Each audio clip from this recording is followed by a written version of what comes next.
2 Coríntios 4, 16 a 18.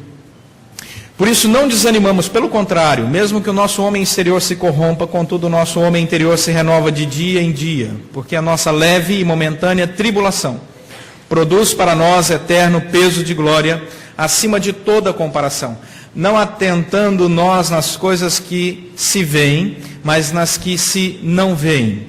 Porque as que se veem são temporais, e as que se não veem são eternas. Vamos orar. Deus, fala ao nosso coração pela Tua palavra e obra do Teu Santo Espírito, para que possamos, edificados, consolados e exortados por Ti, sairmos daqui abençoando e sendo abençoados nos nossos relacionamentos. Oramos assim em nome de Jesus Cristo. Amém. Irmãos, há uns anos atrás eu pastoreava em Anápolis. Alguns aqui já conhecem essa história, já compartilhei uma vez, mas sei que muitos não conhecem. Mas eu pastoreava em Anápolis e um irmão da igreja presbiteriana que tinha um Aras, ele disse: pastor, dá um pulo lá no Aras esse fim de semana que eu quero mostrar um novo cavalo que eu trouxe da Itália. Eu disse: tá bom, vou lá. Não sou tão fã de cavalo assim, mas o convite era bom, né? Então vamos lá no Aras. Cheguei no Aras, o cavalo estava lá, era rampante, pregado num carro vermelho, no capô de um carro vermelho. Os homens entenderam, vou explicar para as mulheres. Era uma Ferrari F355, um carro dos sonhos de qualquer ser humano normal. E eu vi aquela Ferrari, achei linda a Ferrari, e ele disse: pastor, está aqui a chave, o senhor vai dar uma volta nela, porque eu sei que o senhor gosta. E eu falei: vamos lá. E eu peguei e dei a volta na Ferrari, e quando eu estava chegando no Aras de volta com a Ferrari, tiraram uma foto, eu dirigi na Ferrari, parei lá, me entregaram a foto grande. Pastor, olha aqui. E eu falei: maravilha, essa foto vai entrar na minha história. Coloquei a foto na estante do meu pequeno apartamento que o presbítero Celso conheceu lá em Anápolis. Coloquei lá na estante. Numa das viagens que eu fiz a Nova York, tinha um dia bonito, Manhattan, pôr do sol e tal. Tirei uma foto com a Estátua da Liberdade. Ficou linda a foto, é linda. Peguei a foto, coloquei lá na estante. E assim por diante. Lugares que eu preguei, lugares que visitei, e essa foto com a Ferrari. Tudo ia bem, até que uma senhora que não é crente, não é nada, foi nos visitar lá em casa para resolver alguma coisa com a Cristiane. A Cristiane sai da sala, ela senta no sofá em frente à estante. A Cris volta para a sala, quando chega ela está em pé olhando a estante assim. E ela disse: quem é esse? É seu marido? E Cris disse: é. E o que ele faz?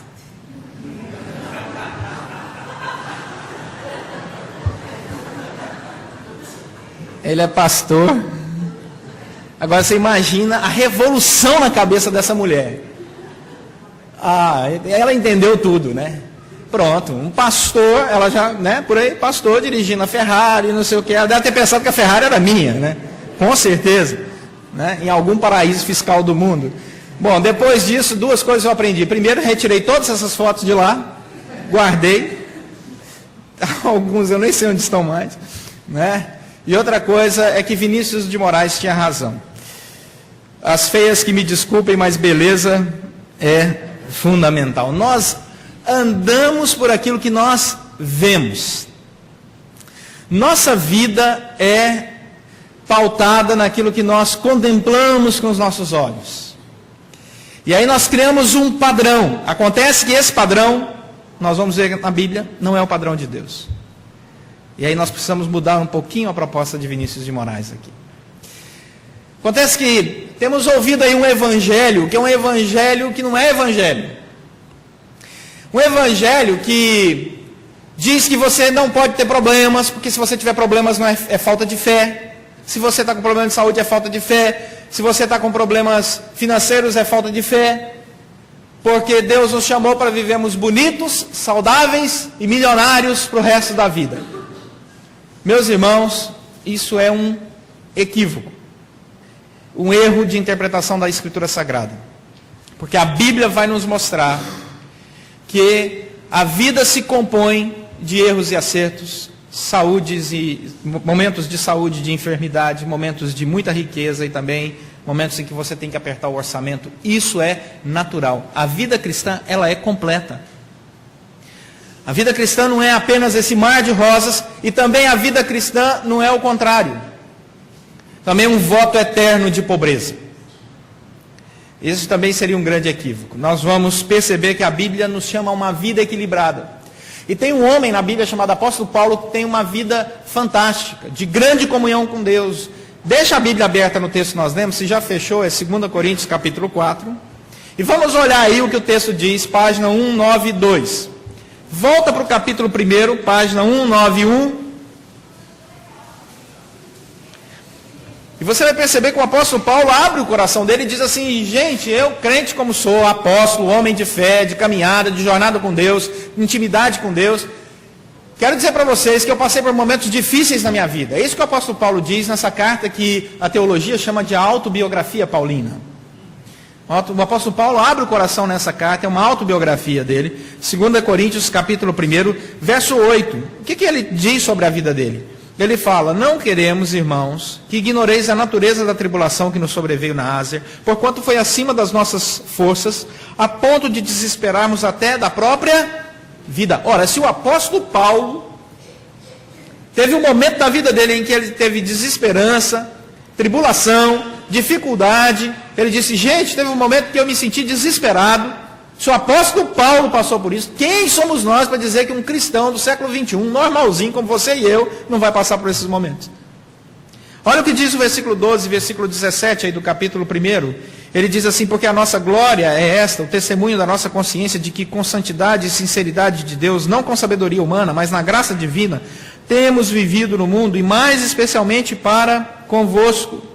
Ele diz, olha, versículo 12, ele diz: olhem para a minha vida, eu tenho passado dificuldades, apesar de andar em santidade.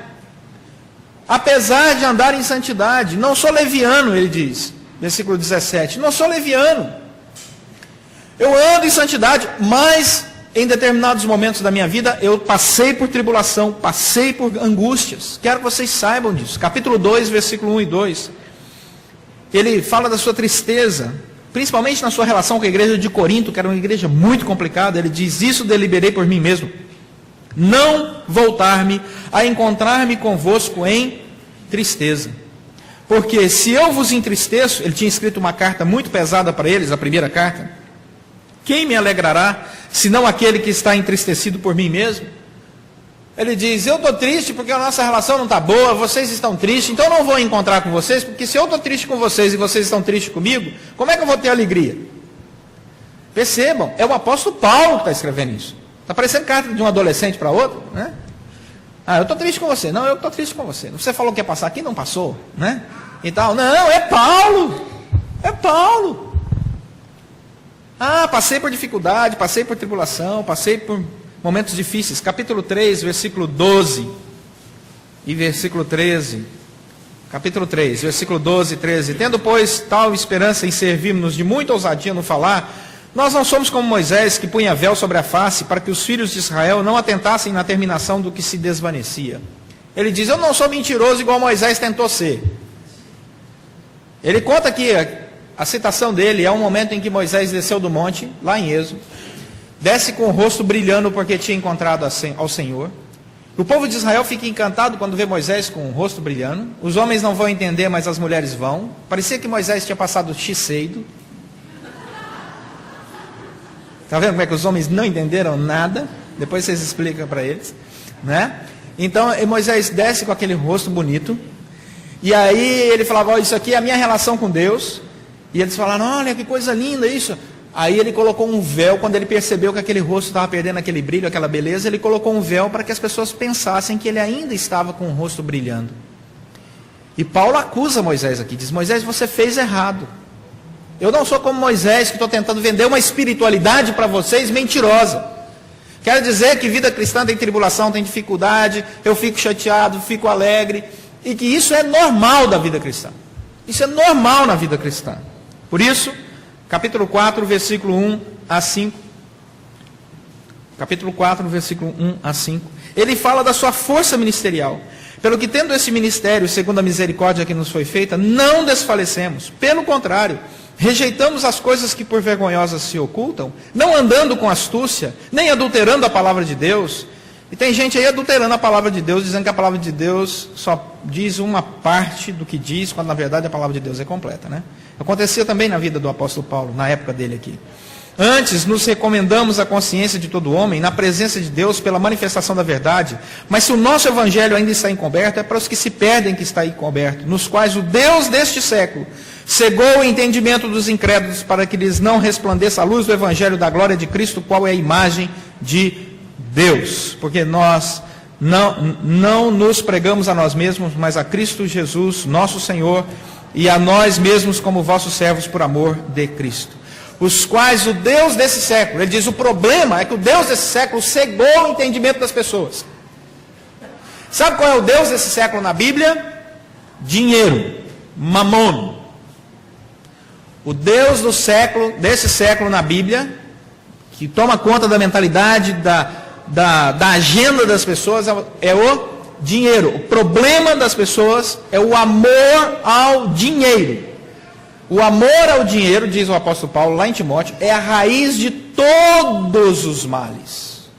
Presta atenção nisso. O amor ao dinheiro é a raiz de todos os males. O Deus desse século é o dinheiro.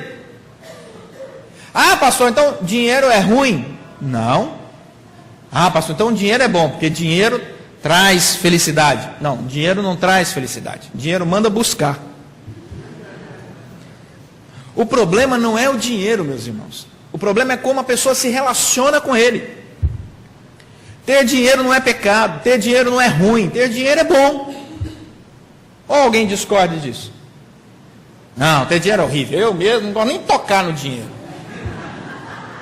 Não, ter dinheiro é bom você ir a bons lugares, é bom se você pode comprar coisas, glória a Deus, trabalhe, tenha sonhos, tenha projetos, vá adiante, vá atrás, conquiste, mas não faça disso seu Deus.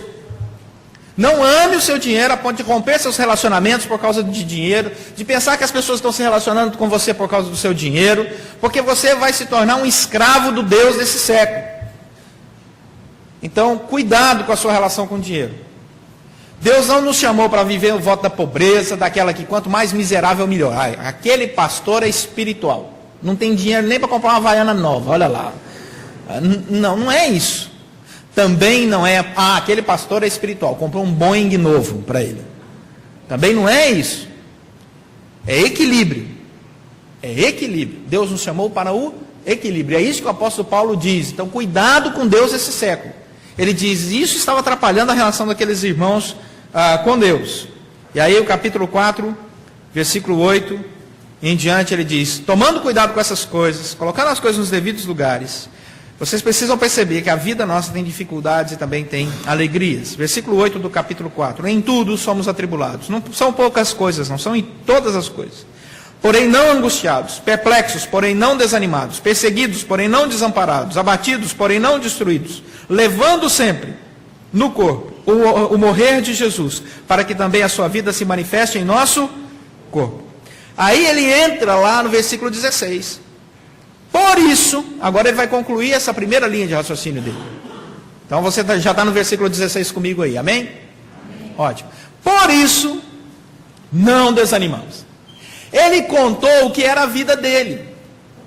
Ele disse, olha, passei por dificuldades, por tribulações, por angústias, por perseguições, fiquei estressado, desamparado, fiquei tão mal fisicamente. Eu vejo o apóstolo Paulo hoje, no século 21, dizendo assim, fiquei tão mal fisicamente que fui ao médico e ele disse, ou é estresse ou é vírus. Né? Aí ele diz assim, olha, fiquei mal, mas eu quero dizer que superei tudo isso. Porque vida cristã passa por esses momentos de dificuldade. Por isso eu não estou desanimado quando olho as dificuldades na minha vida. Eu não me desanimo, diz o apóstolo Paulo, porque aonde as pessoas veem a corrupção, ele observava a renovação. Versículo 16, olha aí. Por isso eu não desanimo, ele diz. Não desanimamos. Pelo contrário, mesmo que o nosso homem exterior se corrompa, contudo o nosso homem interior se renova de dia em dia. Percebam, o apóstolo Paulo agora está virando o foco. Enquanto o nosso Vinícius de Moraes diz, observe o exterior, o apóstolo Paulo fala, observe o interior. Observe o interior.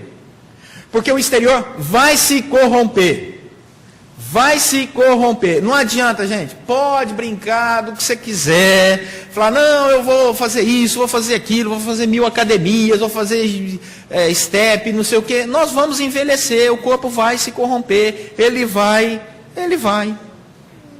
se decompor. E aí, meus irmãos, quando entramos nessa de um homem exterior que se corrompe, é duro, porque o tempo vai passando, e o corpo vai ficando velho, aparecem as rugas, a vitalidade vai embora, o estômago fica fraco, e você descobre que você está ficando velho quando você sabe o que te faz mal na hora da comida. Não posso comer isso porque isso me dá dor de cabeça. Não posso comer aquilo ali que ele solta meu intestino. Não posso comer aquilo ali porque ele me dá alergia. Você está se decompondo. Isso aqui me dá gastrite. Isso aqui dá o estômago. Pronto, aos 18 anos de idade, você era avestruz. Comia tudo. É ou não é verdade? Até metal. Passava mal de jeito nenhum. Misturava doce com salgado, doce de novo, gelado com quente e tal. Estava tudo certo. Você estava gripado, a sua mãe falava, não toma sorvete, você tomava e continuava bem. Vai brincar hoje para você ver. Vai. Pega lá o sorvetinho gripado. Depois de uma certa idade, toma para você ver. Ganhei uma pneumonia. O corpo se decompõe. Interessante, a palavra grega que Paulo usa aqui, quando ele escreveu esse texto, é a palavra diaphteiretai. Essa palavra está no presente do indicativo passivo, significa que corromper aqui é algo constante, que não para nunca, é um processo de decomposição contínua. Tudo vai doer e doer mais, não se engane. Aquela escadinha que você subia rápido, vá devagar, segure no corrimão. O reflexo fica lento, né? Já viu? O tempo vai passando, alguém te chama, você vira rápido. E a memória então, meus irmãos? O que eu estava falando mesmo? Então, o homem exterior, ele se corrompe. Agora, é interessante que o apóstolo Paulo, olha, diz o versículo 16, eu não desanimo, ele diz, eu vejo isso, percebo isso na minha vida, mas eu não estou desanimado, porque enquanto o homem exterior se corrompe, o homem interior se renova. E aí ele usa o mesmo presente do indicativo, o mesmo tempo, numa nova palavra, presente do indicativo passivo, anakainotai, ou seja, o homem se renova constantemente. Você está cada dia melhor. Amém? Interiormente. Na sua alma. Seu espírito. Fisicamente a gente vai bem. Então enquanto o corpo começa a debilitar, a sua alma, quando você está em Cristo, te faz mais sábio. Você está mais experiente, tem mais conhecimento, suas amizades são mais sólidas, sua vida é mais segura, você tem a alegria espiritual de se descobrir mais tranquilo, você já não briga tanto, você não rompe tantos relacionamentos, você já dorme melhor, você não se preocupa tanto, você já não anda tão ansioso, porque você sabe que Deus está no controle, você tem um homem interior mais equilibrado, mais sóbrio, mais tranquilo, e quando alguém te irrita muito, você diz assim, larga para lá. Aos 16 anos você voava na pessoa. Aos 36, vamos pôr assim, tá bom, 36. Você já, não vou, né? Aos 106 anos, a pessoa fala, você com 106 anos, fala, o que ele disse? Você se torna mais tranquilo, mais leve.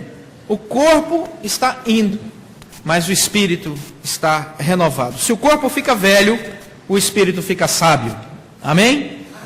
Paulo diz, versículo 17, eu não estou desanimado, porque eu percebo que a glória de Deus está manifestada onde os outros só veem tribulação, porque a nossa leve e momentânea tribulação produz para nós eterno peso de glória acima de toda comparação. O apóstolo Paulo diz, por isso eu não estou desanimado. Eu não estou desanimado porque a tribulação na minha vida tem 3 características, diz o apóstolo Paulo. A tribulação, olha aí no versículo 17, a tribulação ela é leve, ela é momentânea e ela é produtiva. A tribulação ela é leve porque eu coloco ela sobre os ombros de Jesus. Vinde a mim, vós que estáis cansados e sobrecarregados, e eu vos aliviarei. Tomai sobre vós o meu jugo, porque meu jugo é suave e meu fardo é leve. Ó Senhor Jesus, trata dessa questão aí. Então, a tribulação se torna leve, porque eu coloco ela nas mãos do Senhor Jesus. Eu sei e não vou viver desanimado mais no meio da dificuldade, da tribulação, porque ela, além de ser leve, ela é momentânea, ela é restrita ao tempo. Ninguém nasceu em tribulação e vive até hoje em tribulação, por pior que seja seu sobrenome. Você vai ter sempre tempos e tempos de refrigério. Imagine um indivíduo que tem um sobrenome tipo Hussein. O tempo todo ele tem que dizer, não, eu não sou parente do Saddam. O tempo todo. Imagine uma pessoa que traz marcas de algo que a sua família fez errado na história. E ele traz essas marcas e ele tem que dizer, não, eu não faço parte dessa história. Ninguém vive 24 horas, 7 dias por semana, a vida inteira debaixo de tribulação. Ela é sempre momentânea. Passamos por períodos de dificuldade, mas a Bíblia diz, eles vão ser superados. No mundo, vocês vão passar por aflições. Passar, ninguém vai ficar. Tem de bom ânimo, disse Jesus. Eu venci o mundo. Terceira e última coisa, do verso 17, Paulo diz, eu não estou desanimado, porque o momento de tribulação ele é leve, ele é momentâneo, e ele é produtivo. Olha o que diz o verso 17, ele produz para nós eterno peso de glória. A palavra produtiva aqui, da ideia do produz, é uma palavra no grego que significa algo que está dentro de um processo prolongado. Ou seja, se a tribulação é momentânea e se a tribulação é leve, o apóstolo Paulo diz, pelo contrário, o que ela produz é um peso de glória num longo processo da nossa vida. Então a tribulação é leve, mas o que ela produz em você é sabedoria, discernimento, para que você usufrua desses benefícios ao longo de toda a sua existência. Você aprende, conhece aquela célebre frase, eu aprendo com os meus erros. Você aprende com erro, e a vantagem é que você não repete ele mais. Então, essa tribulação ela é produtiva. 1 Pedro capítulo 1, verso 6, o apóstolo Paulo diz, nisso exultais, embora no presente, se necessário, por breve tempo, sejais atribulados, ou passais por várias dificuldades e provações, para que o resultado disso seja eterno na vida de vocês. Não existe nada que amadureça mais o ser humano do que a tribulação, e graças a Deus, quando a nossa vida está em Cristo Jesus, essa tribulação é momentânea, é leve e é produtiva, mas é preciso estar em Cristo Jesus. Daí, versículo 18, o apóstolo Paulo conclui, nós concluímos com ele. Ele diz que ele não desanima, porque aonde as pessoas veem corrupção, ele vê renovação. Aonde as pessoas veem tribulação, ele vê a glória de Deus. Sabe por quê? Diz o verso 18, porque ele atenta nas coisas que não se vê, e não nas coisas que se veem. A palavra atentar aqui do verso 18, é uma palavra que significa concentração, fixar o olhar. Esse é o sentido da palavra grega aqui. O apóstolo Paulo diz assim, eu não fixo o meu olhar, eu não me concentro nas coisas que se pode ver. Eu me concentro e fixo o meu olhar nas coisas que não se podem ver, nas coisas espirituais. Ele diz, então, a vitória em Cristo Jesus está naqueles que percebem com o seu olhar a importância de ver o que ninguém vê. Fixar os olhares aonde não existe objeto algum. Daí o versículo 18, ele fala, porque as que se veem são temporais, e as que se não veem são eternas. Por isso eu não desanimo. Por isso eu não desanimo. Vamos voltar lá ao Vinícius de Moraes. Eu gostaria de sugerir uma frase para ele, que seria, as feias interiores, que me desculpem, mas beleza interior é fundamental. Beleza interior é fundamental. E a beleza interior está naquela pessoa que pode passar o tempo, os anos, ela se torna mais bela na presença de Jesus Cristo, na sua intimidade com Jesus Cristo, na sua capacidade de se renovar dia após dia, na presença de Jesus, se tornando mais leve, mais alegre, mais saudável, mais flexível, mais fácil de se relacionar, uma pessoa mais agradável, porque as tribulações não deixaram marcas negativas, mas produziram produziram nessa pessoa glória sobre glória, glória sobre glória. E ela é uma pessoa agradabilíssima. Se nós olharmos para as coisas dessa terra, nós vamos ficar desanimados. Mas se nós olharmos para os valores de Deus, nós não ficaremos desanimados. Então, aonde estão os nossos olhos? Nos valores dessa terra ou nos valores de Deus? Naquilo que é exterior ou naquilo que é interior? Que Deus nos abençoe nessa jornada. Amém? Vamos orar.